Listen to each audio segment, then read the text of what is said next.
Um, Welcome everybody, and thanks for joining the working session on the sensitive species data extension task group. You'll notice that I've crossed out sensitive species, and that's because the task group has been steadily and relentlessly beginning to agree that restricted access species is actually a better phrase for what we're going to be talking about today, and I'll go into the reasons for that a little bit later. I'd like to start by, as is customary in Australia, recognising the traditional owners, or acknowledging the traditional owners of the land on which I'm making the call from, which is the Ngunnawal and Ngambie people. And I invite you all to acknowledge the traditional owners in the lands from which you're joining the meeting from in the chat, if you should so wish. The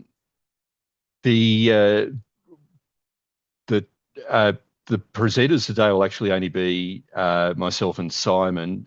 Mieke and Tanya can't make this particular session. Although I'm technically leader of the group, it's really been a bit of a shared effort. And I'd like to acknowledge Tanya, Piers, and Andrew in particular for taking a really strong leadership role through the course of this project. And we're respectively from the ALA, GBIF, and Gaia Resources, and particular shout out to Gaia Resources because they are a company and they're effectively donating their time to this project because they recognise the importance of the work. So, sensitive species. What are sensitive species data? They're data about species where the species has some kind of feature that means there are reasons for withholding some data associated with that species from public view or modifying the data before it's made public. As I've already noted, our task group has started referring to restricted access species data principally because, language is everything, and because sensitive is so widely used across governments worldwide to describe government security levels, restricted access species data just better describes what we're talking about. We're talking about not barring access, we're talking about restricting access to groups that really need to be able to access this data to be able to do their jobs, be that research or government decision making or environmental assessment, etc. And just as an example of what we're talking about, I've got a picture here from the Atlas of Living Australia. What you're looking at is on the right-hand side, the state of Victoria, a species is not regarded as being sensitive. The observation records are, as you would expect, relatively randomly distributed across the landscape.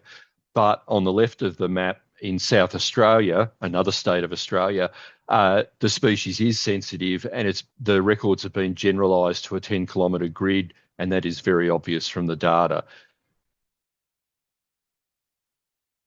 So one particular thing I'd like to get cleared up, because it really, really frequently comes up, particularly amongst members of the general public, is the difference between sensitive/restricted access species data versus threatened species.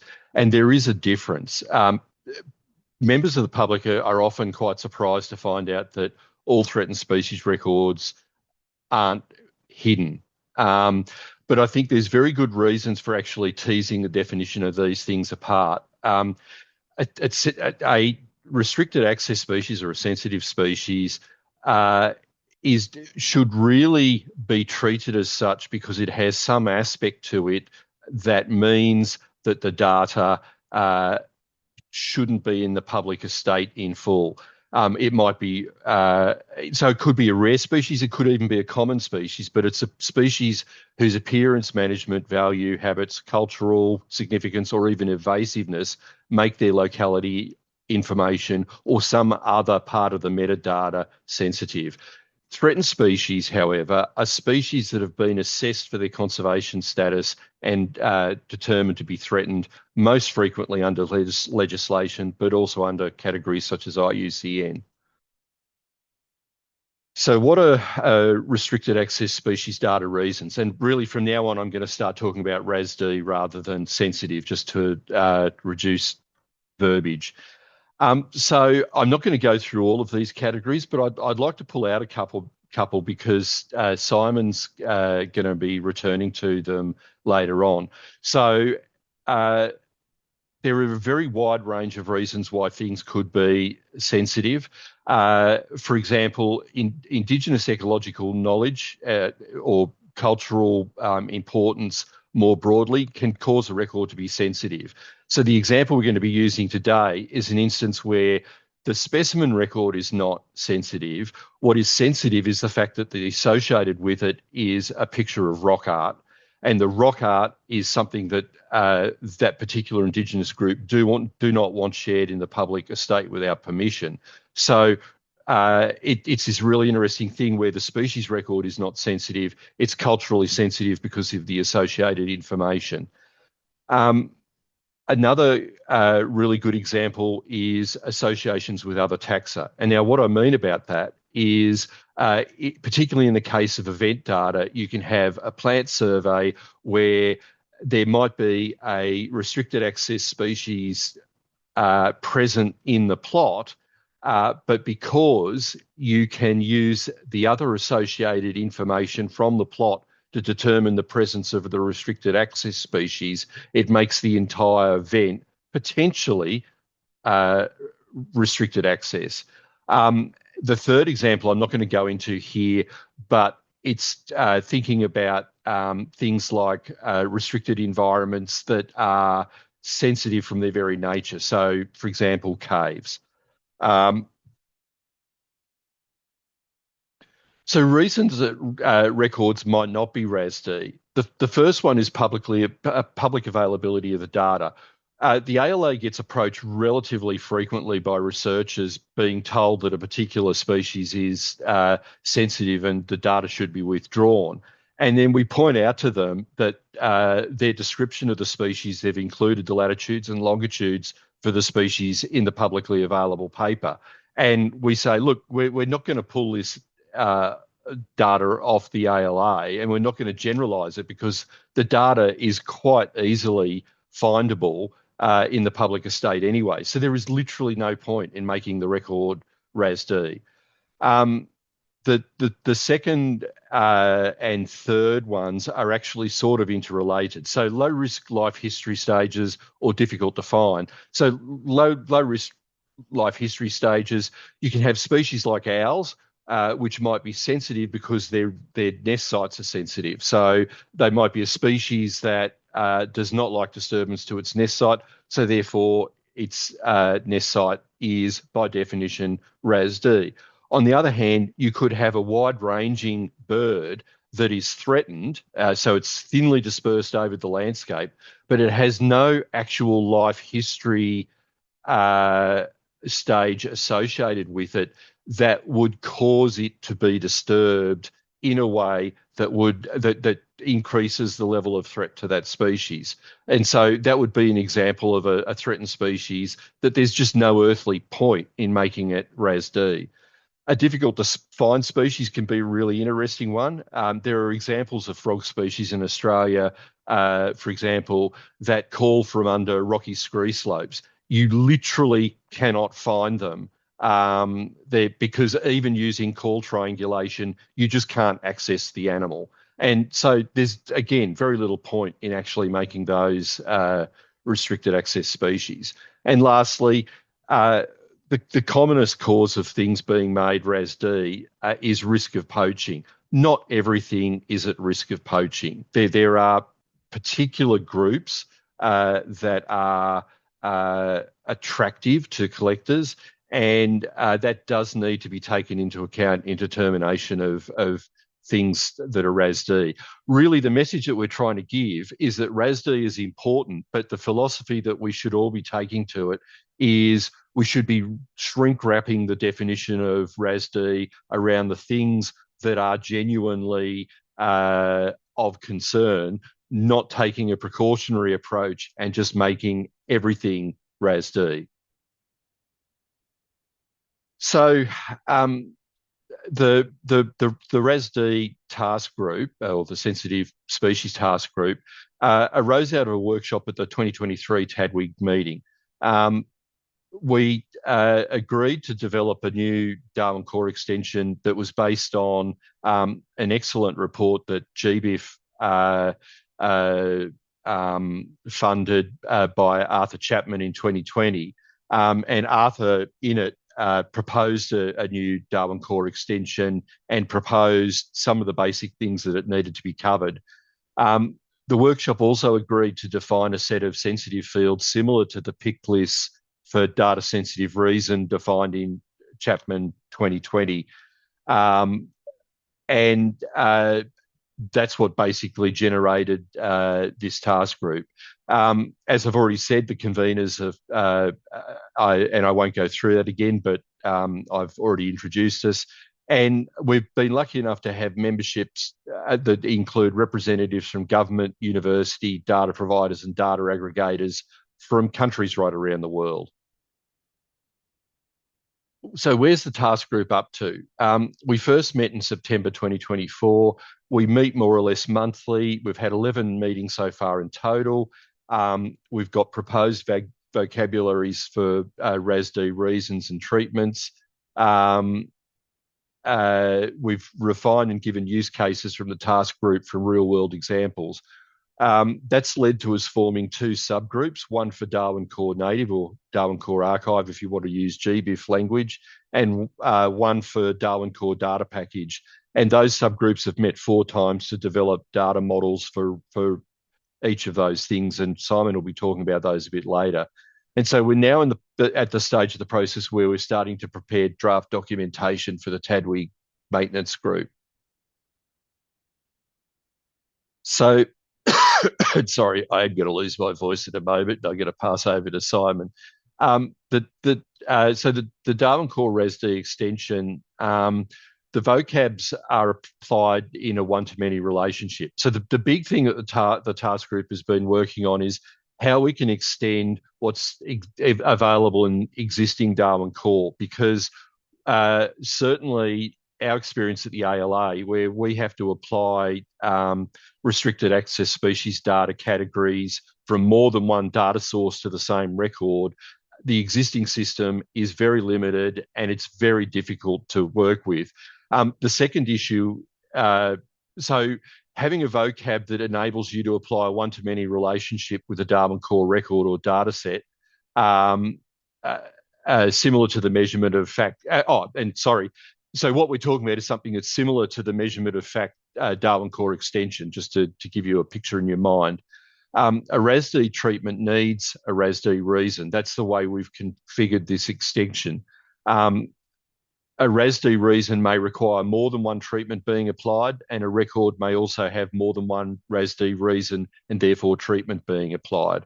The purpose of having subcategories, which Simon will be going into, I'll be going into in a moment, is so that Darwin Core custodians can comply with basic FAIR principles as they apply restricted access species records.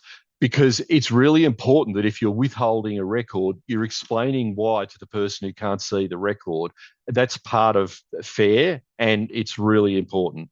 The second thing is that the extension can handle the breadth of restricted access species data management actions against multiple data custodians.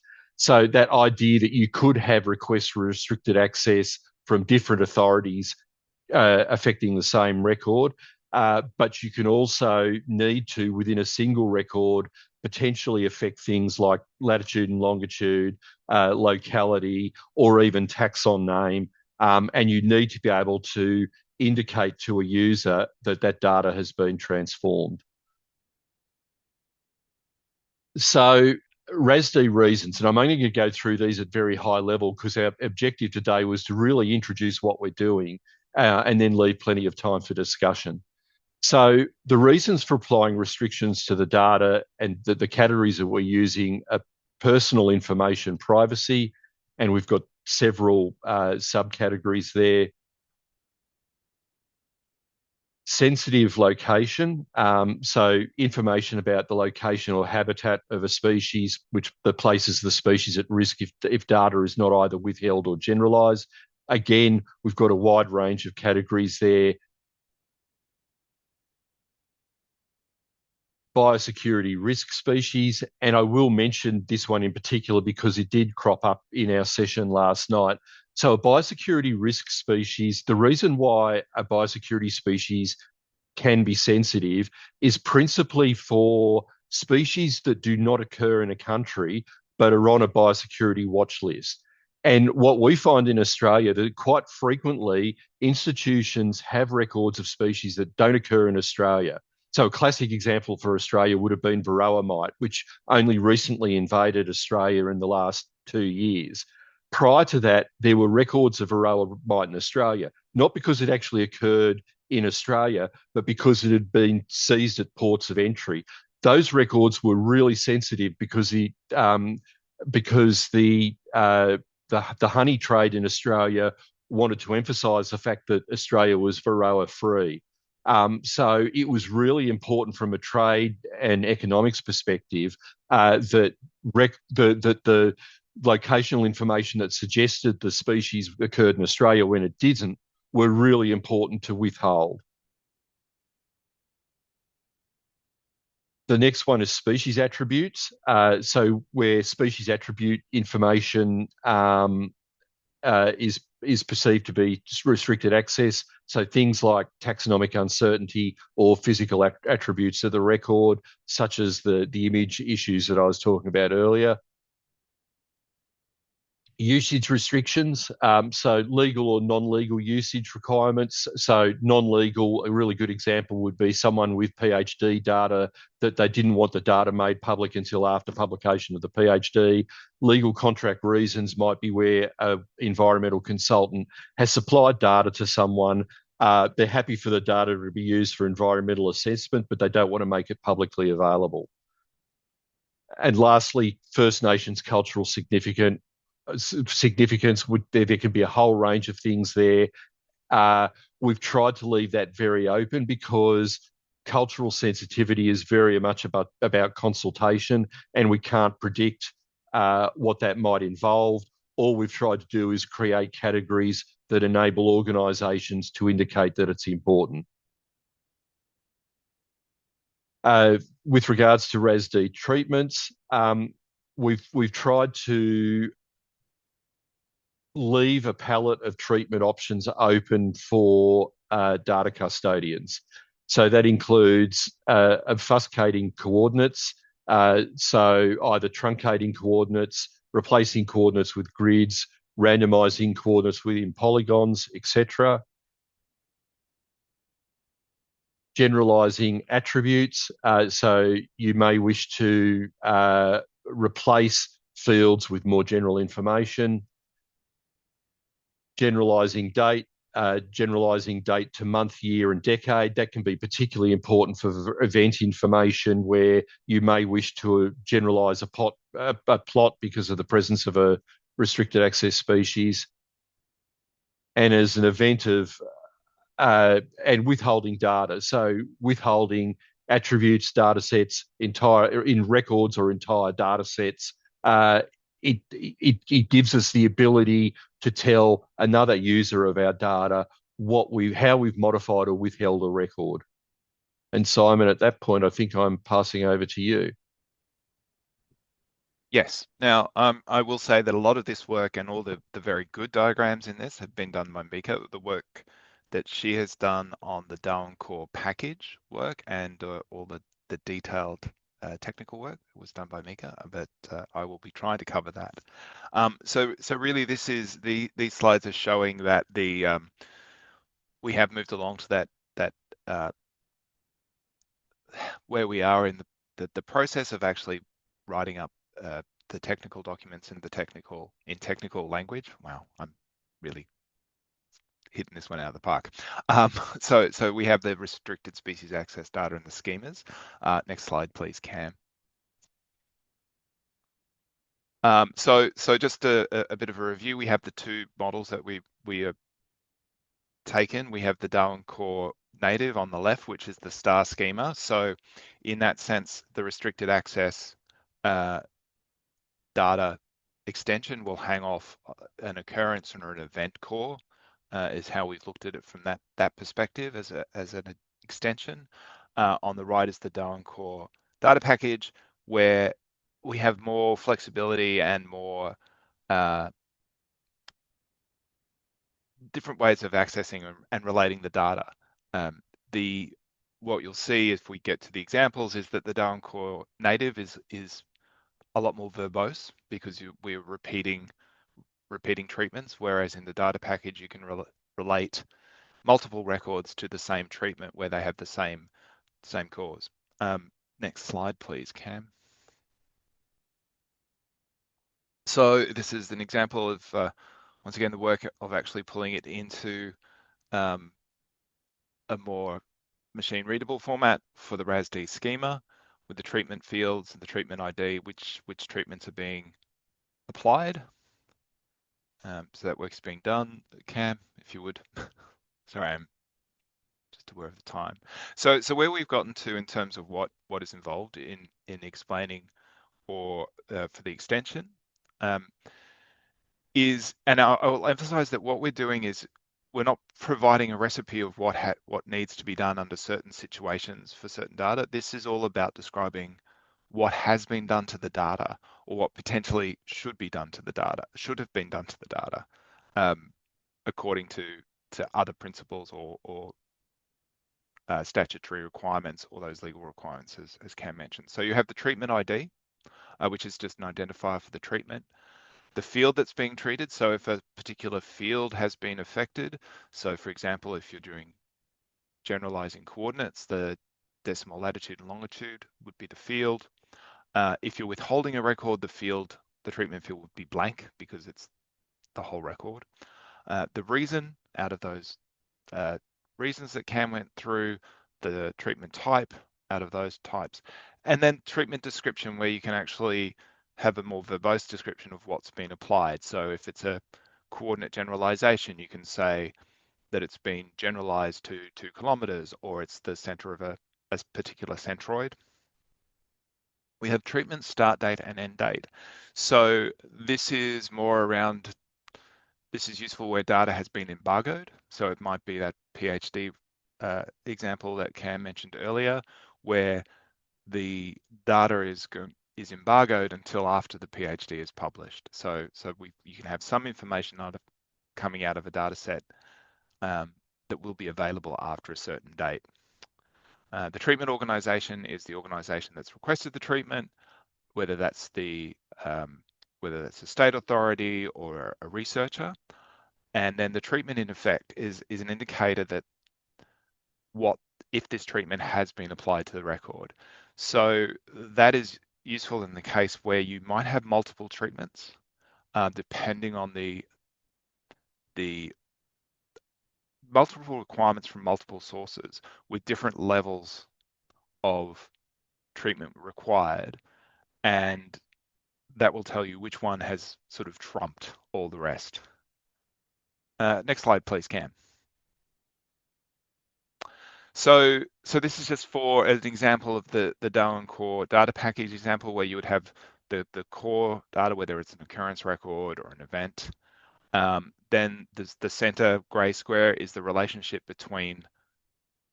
identifies the relationship between a core record and that treatment, which will have a reason and a treatment type associated with it.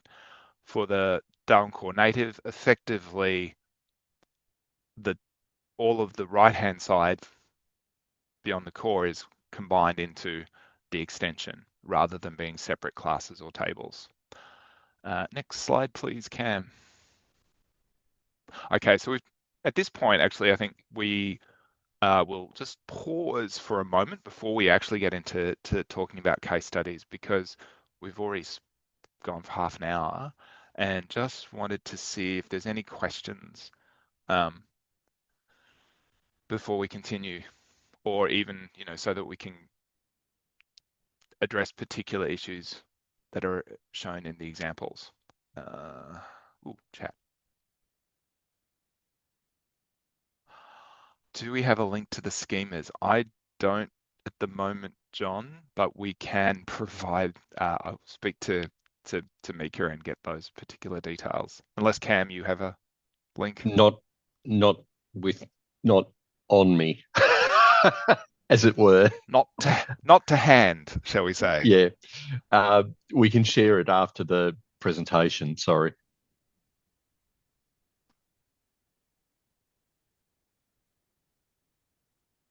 The reason I ask is some issues have been created already in the Darwin Core maintenance tracker. And immediately there's some confusion about what those terms were. And if the schemas were made available and we could point to those, I think it would be much more clear what has been Okay. proposed so far and what hasn't been proposed yet. Yep. Okay. Steve? Yeah, I'm just wondering, so you were talking about how you have like the reasons and then there are like sub-reasons below that. Would you assume that people would use the most specific reason and then they would not also assert the broader reason, and that you would just assume that people could infer that the broader reason also applies? I'm just trying to figure out like what needs to be understandable in terms of the relationship between the parent and the child reasons. Like, is it good Yep. enough to just give the child reason and you wouldn't also give the parent reason, and then people could figure that out? Good question. We, in an ideal world, people would choose the child reason. In the task group, there was quite a strong view that you needed to have the option of choosing the parent, the parent reason in the event. Basically, a resourcing issue. An organisation may not have the resources to go to the full level of detail, though obviously that's the most valuable endpoint, if that makes sense. There was a strong view within the task group that you needed to be able to have the option of perhaps not going to that level of detail if it was not feasible. Okay. I had a second question, and that is when you were talking about the treatment type or whatever you called it, you had some things like about rounding or doing different manipulations to geocoordinates. And I'm wondering whether there would be any, like we have data generalizations as an existing Darwin Core term, and I think that's like a free response field. So it seems like we could almost get two birds with one stone, because you could be essentially creating a controlled vocabulary for data generalizations.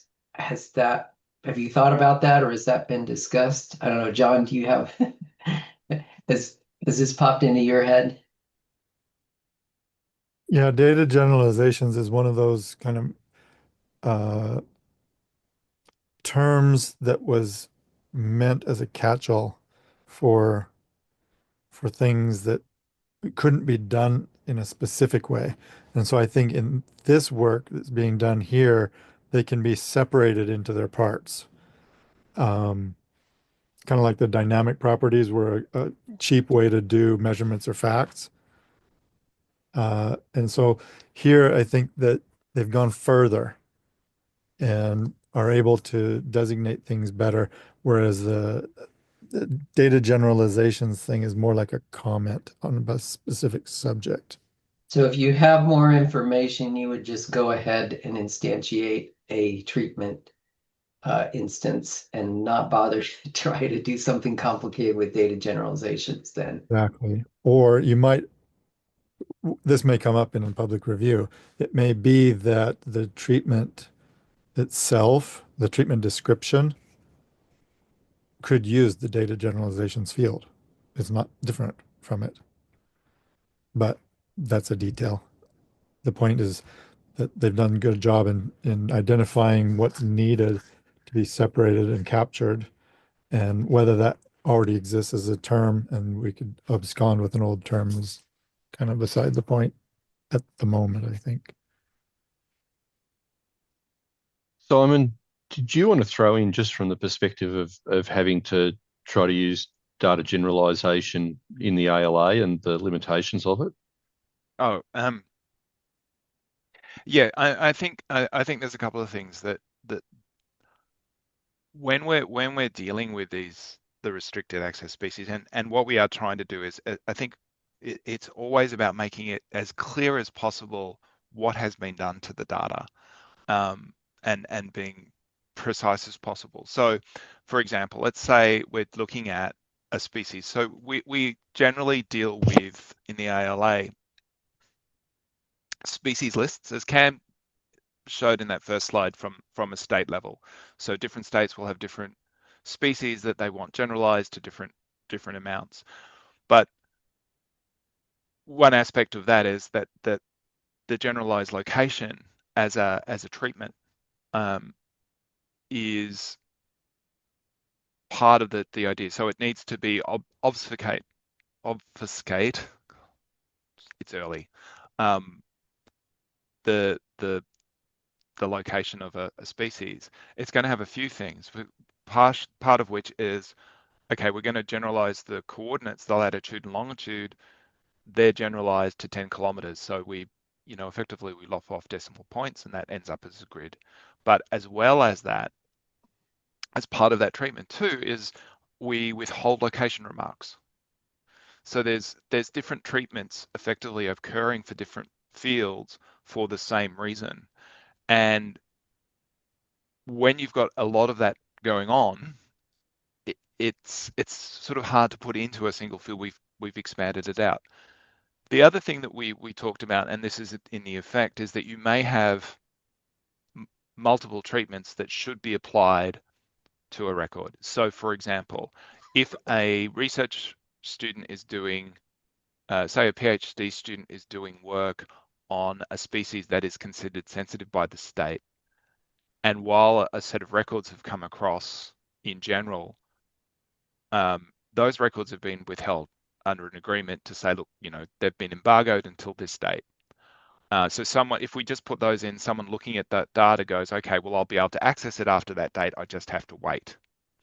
But by actually adding in the fact that also, just by the way, these records would be hit with a generalization because of the nature of the species, a person looking at the data will know that, okay, I have to wait to that date, but once that date has passed, then I'm going to have to go through an official process to get access to that data. So it's really, the point of this is providing as much data to the end user about what has been done to the data or what may be done to the data in future as well, so that they can make evaluations on whether that data at the moment is suitable for purpose, or what steps they will have to go through to get access to that data in the future. So you end up with quite a lot of potentially moving parts happening to a particular record, which is sort of trying to condense into a field becomes quite complicated, I think. And with both the Darwin Core data package coming on and sort of expanding out those relationships in a I won't say more, I'll say more useful, but I think that's not exactly the term I want to use, way. It's worth going through those details. John, have you got another question? Is that your hand up It's again? it's a different one. Oh, okay. So Um, go ahead. no, I think I've finished. I think I've covered the Okay. points. Steve, did that sort of help clarify stuff? Great, thank you. Okay. So at some point during one of our meetings, I made a naive suggestion about there being a structural or conceptual similarity between these restricted treatments and usage policies. And I was quickly corrected on that front, and I accept that. But I still have the questions about how the things might be related to each other. So let me pose a question.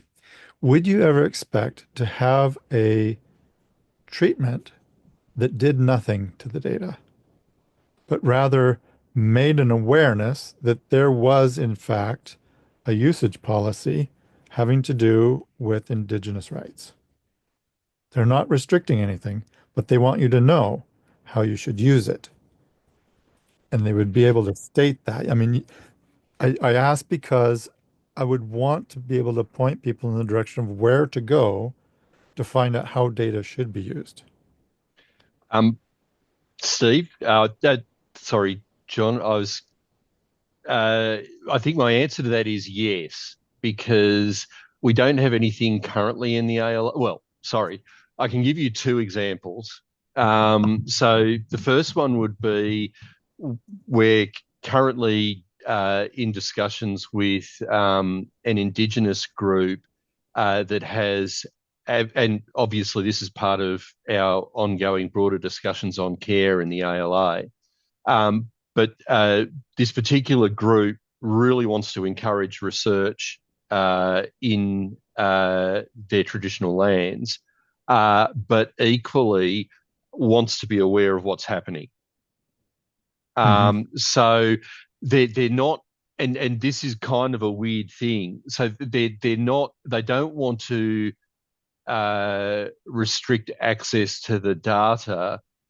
They want to have a tag on the record that basically says, if you want to use this data, please get in contact with us. Now, this gets really, I think this is a real edge case for our particular task group, because it starts to lurch into cultural significance and needing to have better fields to pick up cultural significance. But at the moment, it's probably the best place for it to sit. The other example I can give is actually derived from one that Simon gave earlier. So we have an instance at the moment where there is an extremely rare species that sits in Australian legislation. It's known from one record within Australia, and the interesting thing is it's actually listed under the wrong scientific name, because when it was listed, it was an undescribed species. But, and I can't give you more details because it is actually a thing that's subject to poaching. Effectively, there's this really interesting thing where, as it is, the species is endangered, but the thing is actually protected by the fact that the scientific name, well, the phrase name that's used to describe it in legislation doesn't actually allow people to know where it is. But there's a scientist currently working to describe that species. Now, the moment the species is described, people will be able to find out exactly where it is. It's in a highly poachable group. So we've got this really interesting situation that we're trying to figure out how to handle with data generalizations, and we can't at the moment. Is that currently we don't want to draw attention to the record, but the moment the thing is described, we want to make it sensitive. So we kind of want to be able to flag the record. I don't know how to describe it, but we want to be able to flag the record to say that this record is currently generalized, but we don't want the thing to take effect until it's actually described. I can't describe it better than that, but it is actually quite a challenging use case. It doesn't happen very often, but having the ability to have a sensitivity or a RASD treatment that falls into effect when a thing is described is actually fairly useful, purely from our perspective. That example you gave at the beginning is not uncommon. In fact, in every field situation that I've done work, the people on the land, whether they happen to be resident or national parks or whatever, wanted to know what happened as a result of the research we were doing. Yep. And I think and they get mad that that doesn't happen.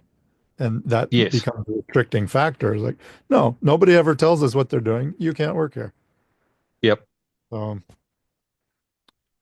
so it's not uncommon. I think it's a useful thing to be able to say. So, Steve, you've been waiting very patiently there. Oh, I want to apologize. I don't want to monopolize this, but I have to leave in about 5 minutes. And I had a question that would bear upon the term proposals and how we handle those. I noticed in your description of the reasons and the treatments that the values would be IRIs, if I'm remembering correctly. And so I guess what I'm wondering is, would you allow string a version of that property that was allowed string values, or would it have to be an IRI? And I mean, the historically we've done that because of people like hand typing things in spreadsheets and they don't want to mess with IRIs.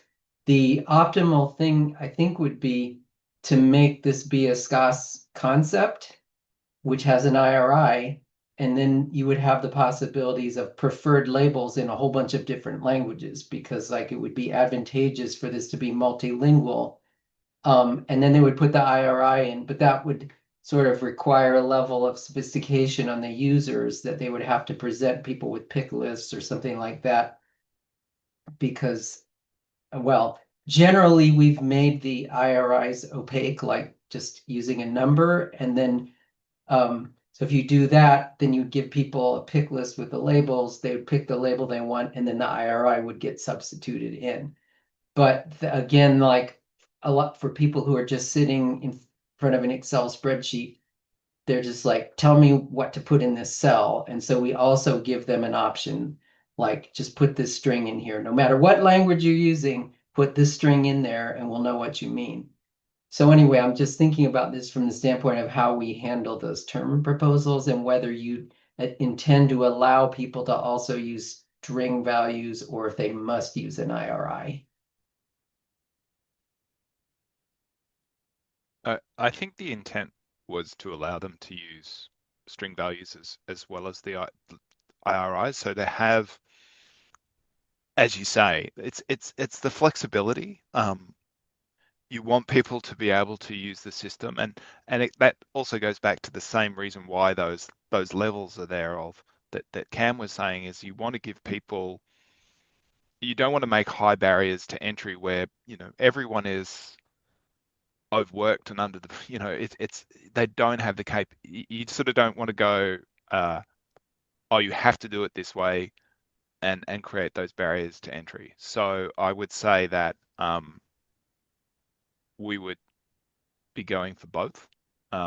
Yeah, and that But fits by into actually, the sorry, go on, Stu. existing examples that we have, like the one that John put in the chat, are exactly like that. There's we have one term that is expected to have an IRI and then a parallel term that allows a string, and you can use either one.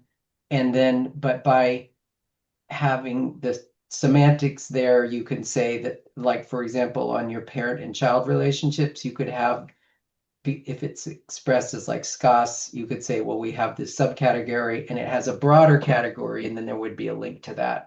So I think this would fit in nicely with sort of the existing approach that we've used in controlled vocabularies. And it would give people the flexibility to use an IRI or to have like a controlled string that you would use no matter what language you spoke. But we would also have labels in different language, like translations of the labels and stuff. Yeah, that makes sense to me.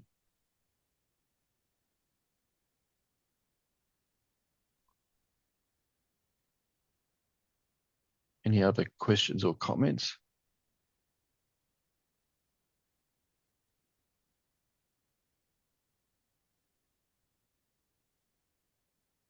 concerns? Fever dreams. That might only be applicable to you at the moment, Cam. John. Yeah, Thanks, so Steve. I'm curious about the state of adding issues to the Darwin Core issue tracker. It looks to me like two class terms have been proposed, a RASD reason and a RASD treatment, and everything else is a controlled vocabulary for one or the other of those things. But there are a whole bunch of properties that are missing. That's why I asked about the schemas.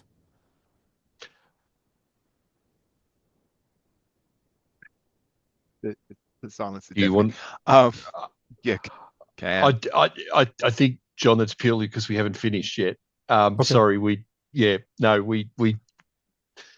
uh, I won't talk shop, but there's kind of a high priority thing that's been happening in CSIRO over the last week and a half that we had to drop everything before we could finish. Mieke and Tanya have kind of been talking about yours and Steve's comments, and we're intending to add more information in. We just haven't managed to get to it yet. Okay, perfect.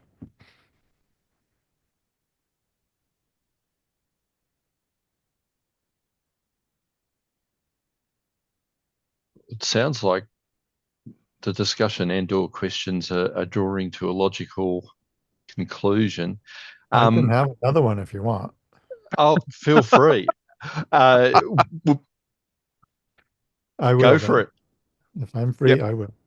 So, in anticipation, one of the things that has happened since the last Darwin Core public review came into being was that there was an agreement that, in principle, the Darwin Core maintenance group would manage schemas. But it's not going to manage all schemas. It doesn't make sense to manage all schemas because some of them have sort of their own ownership. So, for example, the maintenance group would not take on the OBIS extended measurements or FACS extension just because it's an extension. That would be a decision that OBIS would have to make. So I asked the question here in anticipation, do you anticipate these extensions, well, the Darwin Core archive one, because the other one will be part of a publicly Yep. reviewed document. But the Darwin Core archive extension, would you expect that to be managed by the maintenance group once it was created? I think at the moment, based on the discussions in the task group, that would be the way that we were leaning. Mm-hmm. Okay. But we're kind of open. I think we're really open to guidance as to the best approach. There is certainly other things that could be done in this space to, I think, further what we're trying to do internationally. I think, and this is getting outside what we're discussing here, but I think the GBIF reviews in this space have shown that a lot of countries are struggling to come up with a good way of applying what we're now calling RASD. And whether there's actually and some of my colleagues in the task group might want to hit me over the head at this point, but I think that there is an argument that could be made for actually continuing the work of the task group to actually provide some guidance on how you actually implement this stuff, and perhaps having a chat to IUCN and GBIF about what is a sensible way of approaching this internationally. I'm not necessarily volunteering. I'm just saying it's a sensible course of action that I think should be seriously considered as we get into the next stage of discussions with the maintenance group. Mm-hmm. And would welcome your thoughts on that, John, because I'm kind of shooting in the dark there.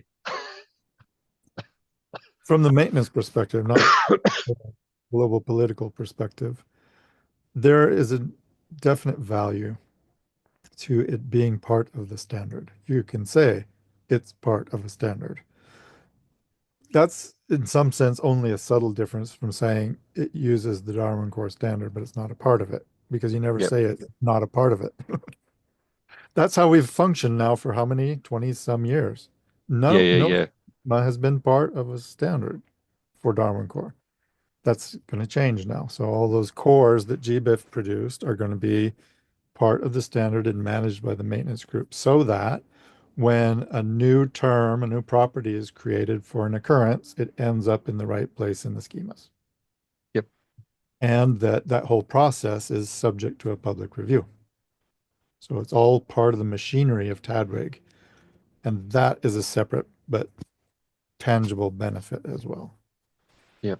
The downside is that it takes away some agility to make change. Hopefully that will improve with TADRIG going forward as we formally schedule releases, as opposed to whenever John has 2 weeks free, which can happen every 2 years sometimes for reals. And so that's another huge benefit with the way things will change now.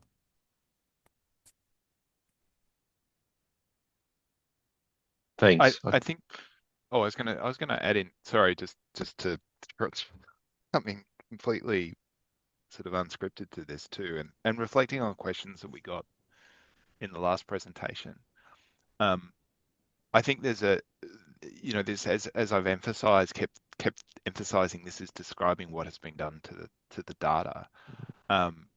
There is a discussion, I don't know, more discussions out there being had about, well, how do you secure data in a fair way when you have issues? Someone brought up the issue that you could make, and with the plot data is a really good example. It's do you withhold a sensitive record, and say you withheld a sensitive record from this data, is that actually give information to people to say, there is something there worth poaching, or if someone's been on a collecting path and you've withheld a record.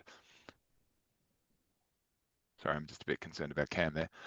If you withheld a record, people can go back and look at where that person has been. Oh, it's like, okay, this record, here is the gap, here is where they were. We can go there and look for this. So there's those broader discussions about what treatments to apply under certain circumstances, which are sort of beyond the scope of the working group. But I suppose the question I would have is, how does the standard going in the future respond to, say, feedback coming from that sort of sector? That's just a sort of my own vague question just to put out there, potentially John on notice. Via public review is the terse answer. Yeah. Thank you.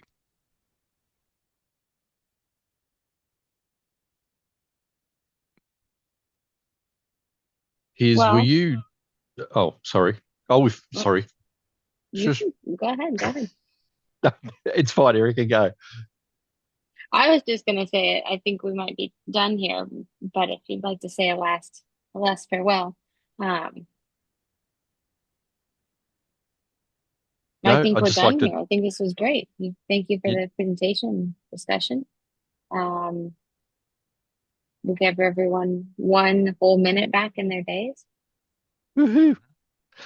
Thank you, everybody, for coming, and thanks to Erica for organising this, and Yes, thank you very Tadwig much. for giving us the opportunity to present on what we've been doing. And again, particular thanks to Mieke and Tanya, neither who could be here, but who put a Absolutely. tremendous amount of work into this, as well as the rest of the task group who've been essential to the entire process.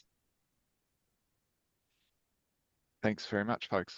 Have a good Excellent. morning, have a good day, or have a good night, Thanks, everyone. depending on where you are. Thank Thank you. you. Bye. Bye.